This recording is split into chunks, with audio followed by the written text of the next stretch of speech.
Hi guys, and welcome to the Rainbow Six Replays YouTube channel. Today we want to present the video highlights of the match between Team BDS and Virtus.pro during the Europe League 2024 Stage 2. Don't forget to subscribe and put a like. Enjoy. The blessing, I think, of Chalet is, I don't want to say there's not a lot to clear, because there is, but it is relatively easy to get quite close to sight in pretty much all cases here. Problem then being, everything's very bottleneck, as you're seeing here. Unless they can get these walls opened up, they are in for a world of pain.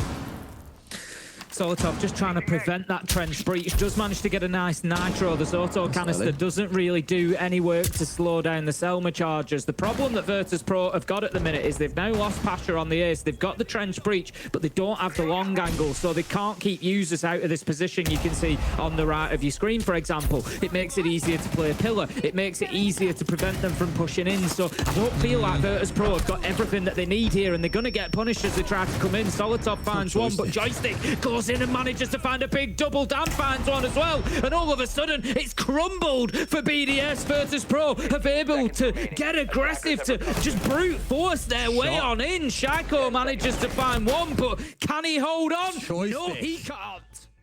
Set up, you've got a Kappa Towers on less than half HP. They still managed to make it work, and admittedly all this comes off the back of Joystick, who, as I said, is an absolute monster in this round. Walks a 4K for himself, but it's one where they're leaving it down to the last few seconds. Pretty good for drones right now. They've still got 6 on the board. They've got the Rotero drones of Flores as well. Yes, they'll be used to clear utility, but if they're going into sight, they can still do a little bit of that intel job on the way in as well. So there's no reason really that they should be getting hit on the flank by Solotov, especially now that they've got a couple dead, because lots to work with.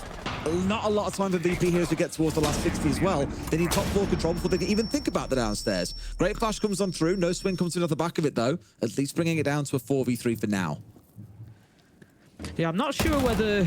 Oh, look at that from Shaco. It's just so casual. I'm not certainly. We've got Shepard dropping away with the diffuser to head towards site potentially. 20 seconds left to go, and the only option is to start finding kills, and BDS can do exactly what they did there really, really nicely. Just play the trade game. Breeder, he manages to pick up Shepard when he sees... You're willing to consume utility to destroy it. Now, they were in a spot with the Flores, for example, to remove it, opted not to because they were so busy getting domed elsewhere around the map. This is the shield I'm on about here, by the way.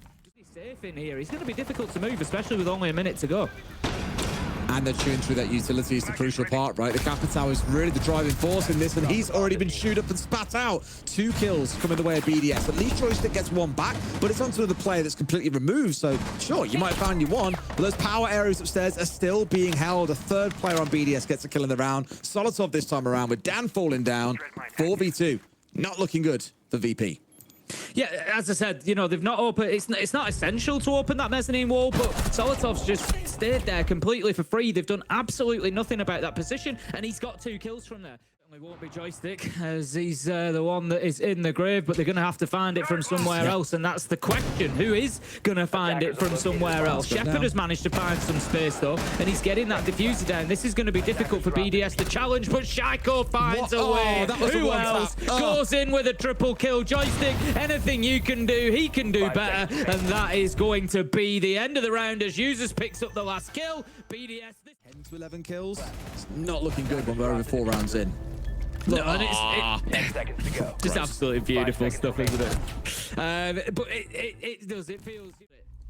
And that's the thing, right? Advantage is 1 kill for them. It's always a little bit nerve-wracking. It's taking a long time to get to where they are, but Solotov, what an angle to find as well. Down to a 4v4. 30 seconds to play with. This is where VP are just going to have to hit the go button and take risks on their march forward. I don't think they've got any EE1Ds left. Now won't be a bad time to start thinking about it, at least in the next 10 as they start their march on forwards. In a good spot, though. Let's see if BDS can hold on. Liquefact does manage to find Pasha. 3 versus 3 now. Solotov, he's got a little bit less health than he might like, as has Liquefact, but Virtus.pro have got a little bit less time than they might like, and they're going to have to start rushing here. Shaiko takes damage, but Solotov with a beautiful double. Shaiko there with the last. Time to try and get anything done, there's just 3 or 4 players ready to fight them at every single turn. Really good stuff by BDS and Virtus.pro. I don't really see how they managed to get this last round on the board. No, I'd be surprised. They've got to find a way as the top and bottom of it. Well, the first call's coming on through here, and they're hoping that Dan can work a little bit of magic on the Nook here, running his way through, sees the head of one, tries to find a second, but no one else in proximity. Has to be mindful of what's going on upstairs, but they are finding kills here, Tim. They've caught them by surprise a little bit into a second as well. They've got no idea where Dan was coming from, what the hell he was up to, but he has torn that backline asunder. A flawless round for Virtus.pro. Bulletproofs, whether there's anything else that's going to spot him out is irrelevant, because he's not going to be seen until he takes those first shots. And then what does it create? It creates a bit of chaos. See more of that as time wears by, and more teams will use it in that way. But at least for now, so far it feels is maybe not quite being used to that high fantasy that many teams envision. 5v4, BDS all the time. There will not a lot of time to play with here. 20 seconds to go. One more to Solitov. A trade back on to use though a 4v3 for the French side, if they can push in and make these kills count. But a nice little challenge comes in from Pasha. It's not enough. BDS, he does it all. Wee I plant, wee I kill. Gets it all done. Down goes the diffuser. Still 2 more left covering. Joystick at least managed to find a nice little shot. But hold on. But BDS certainly going at library more directly. BDS is starting to already, by the looks of it, swear up here for what could be an execute. Solitov rounding his way down from downstairs, now going to fall too. That's the stinger, because now they lose the backstab potential they've got. They're in trying to make the plant happen. They've got to hold the cover. There's a goo mine in his foot. It's not looking good for BDS. And he gets swung on as well. Should be a pretty comfortable closeout for VP from here, unless we see some magic. Yeah, Shaco's cut away as well. They're using the space available to them, and they seem to have a good idea of exactly where BDS are mounting this attack from. That's 3 kills now on those lobby stairs that they found. It was Solitov earlier. Of course, we saw the first kill on screen as well. That's the 3rd one coming in. Shaco finds 1. 2 more to find, and I don't think they're going to give him the time on this one. Could try and make a plant happen, but realistically, he's got to try and go for the kills here as well. Sees 1, not quite going to collect it, and Virtus.pro do hold on. To work around it a bit, but the problem is you're seeing why they're such powerful positions. Pasha 3k from that area. You know, maybe they might not all have come from upper mezzanine, but certainly in and around that region. And so yeah, BDS need to do a better job of clearing that top floor and those positions, because it's going to mean that the angles that they're playing now are not going to be valid anymore, and BDS are likely waiting for that to aggress, but you can't just sit around waiting as Pasha steps into the door frame and just takes a little bit of initiative in this round, finds a kill that could be a big moment for Virtus.pro. It's crazy that he gets the spot to just swing like that as well, and BDS let him get away with it. I think because they hadn't opened up that top side wall that looks up towards Big Car Garage, they can get away with these cheeky little plays. Still, they're in a good spot here to get the plant down. BDS going to try and make that one stick. Is anyone going to be able to round on through? One has already fallen. They've got these longer angles that we were talking about. They're trying to find one. They get away with it. Man advantage to Virtus.pro, but the diffuser is down. BDS up close, and that is a whiff and a half from both sides. But up above is Shaco. Can he hold on here, Tim? 3 players he's got to deal with. And they're definitely going to push him on the upper floor. They know that's where Shaco is going to be located. Virtus.pro have got to take this fight. They've got to win it, but a smart move. They go for the disable at the same time as taking the fight, but it's Shaco that you're up against. He gets the down onto Joystick. He manages to find all 3. That was that fight. Instead, they've just made it's fine margins, but it's such a small mistake. They challenge him at separate times, and it means Shaco has the time to take Dan down whilst he's disabling that. Flush them into your line of sight. Great stuff. Shaco's just walking into that here. I think he's ready to finish for the night, Des.